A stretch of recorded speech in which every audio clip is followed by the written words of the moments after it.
Cela fait exactement un mois que je suis ici à Bamako avec mon équipe pour réparer des bassins piscicoles qui ont été mal réalisés. Et quand je parle de bassins piscicoles qui ont été mal construits, il faut savoir que c'est une erreur que la plupart des investisseurs aiment commettre.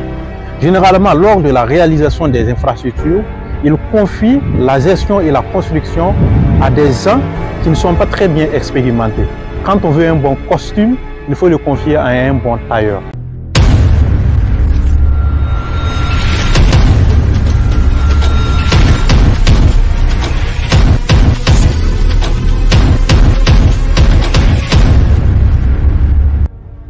Salut, c'est Yam et dans cette vidéo, je vais démystifier certains comportements que la plupart des investisseurs pratiquent et pourtant en aucun cas, ces comportements ne vont les permettre d'obtenir un bon résultat durant leur production. Comme je le disais dans l'intro, je suis venu à Bamako avec mon équipe pour réparer des bassins qui ont été mal construits. Il s'agit de 8 bassins piscicoles et pas n'importe quel type de bassin. Des bassins de 136 mètres cubes chacun. Pour ceux qui ont déjà l'expérience dans l'investissement piscicole, vous savez très bien sûr que un bassin de 136 mètres cubes, ça coûte énormément. Et il s'agit aussi d'un bassin qui a été construit en béton armé. Et malgré tout, aucun de ces 8 bassins ne retient l'eau. C'est-à-dire que quand on remplit ces bassins avec de l'eau, il n'y a que l'eau qui ne fait que couler totalement pour verser dans la nature. Imaginez un peu la douleur de l'investisseur après avoir investi autant d'argent pour réaliser des bassins piscicoles, pour élever des poissons, pour faire une production rentable et aucun bassin ne donne. C'est vraiment une grande douleur.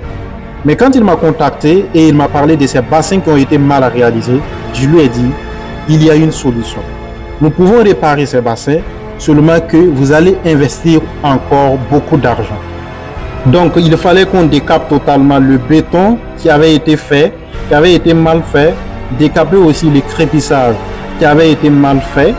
On a tout repris presque à zéro, sauf le mur qui était déjà intact. Et on devrait reprendre le béton de sol, le crépissage, les raccordements et aussi séparer les bassins parce que les bassins étaient tellement grands, dont le remplissage d'eau de ces bassins, ça allait être tellement compliqué.